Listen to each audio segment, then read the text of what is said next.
ಇಲ್ಲ ಅಂದ್ರೆ ಕರ್ನಾಟಕ ಎಲ್ಲೂ ಹೋಗೋದಿಲ್ಲ. ಈ ಸರ್ಕಾರನೇ ಇರಬಹುದು.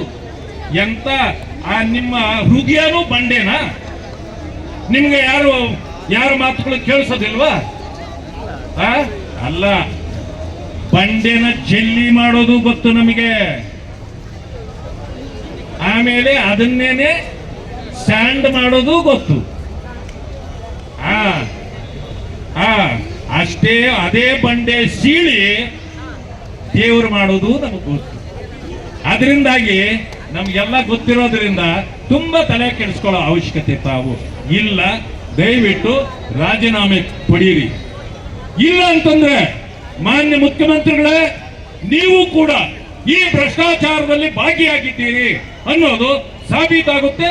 ನೀವು ಕೂಡ ರಾಜೀನಾಮೆ ಕೊಡ್ತಕ್ಕಂಥ ಸಂದರ್ಭ ಬಂದ್ಬಿಡ್ತದೆ ಅಂತಕ್ಕಂಥ ಮಾತನ್ನ ತಮ್ಗೆ ಹೇಳಲಿಕ್ಕೆ ಬಯಸ್ತೇನೆ.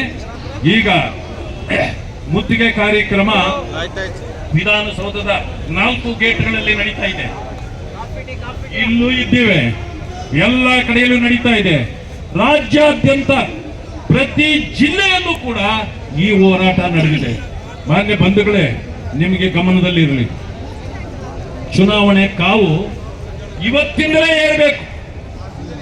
ಮುಂದಿನ ಚುನಾವಣೆ ಯಾವಾಗ ಬೇಕಾದರೂ ಬರ್ಬೋದು.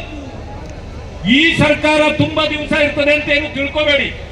ಯಾಕೆ ಅಂತಂದ್ರೆ ನಾಗೇಂದ್ರ ಅವರ ವಿಚಾರದಲ್ಲೇ 95% ಮಿನಿಸ್ಟ್ರಿಯಲ್ಲಿರ್ತಕ್ಕಂಥ ಮಂತ್ರಿಗಳು ಅವರ ವಿರುದ್ಧವಾಗಿದ್ದಾರೆ. ನಮಗೆ ಪ್ರೈವೇಟ್ ಆಗಿ ಹೇಳ್ತಾರೆ, ಯಾವ ಗ್ರಾಚಾರಣ ಇದು, ಇವು ಒಬ್ಬನಿಂದ ನಮ್ಮ ಮರ್ಯಾದೆಗಳು ಹೋಗ್ತಾ ಇದೆ ಅಂತ. ನೀವು ಅಷ್ಟೇ ತಿಳ್ಕೊಬೇಡಿ. ಇದು ಒಂದೇ ಅಲ್ಲ, ಇನ್ನೂ 1 ಡಜನ್ ಮಂತ್ರಿಗಳವರೇ ಭ್ರಷ್ಟಾಚಾರದಲ್ಲಿ ಇರ್ತಕ್ಕಂಥವ್ರು. ಇದು ಒಂದಕ್ಕಾಗಿ ನಾವು ಹೋರಾಟ ಮಾಡ್ತಿದ್ದೀವಿ. ಇದಕ್ಕೆ ನಿಮ್ಮ ಉತ್ತರ ಸಿಗಲಿಲ್ಲ ಅಂದ್ರೆ ಇನ್ನೂ ಡಜನ್ ಗಟ್ಟಲೆ ಇರೋ ಎಲ್ಲವನ್ನೂ ಕೂಡ ನಾವು ಬೀದಿಗೆ ತರ್ತೇವೆ.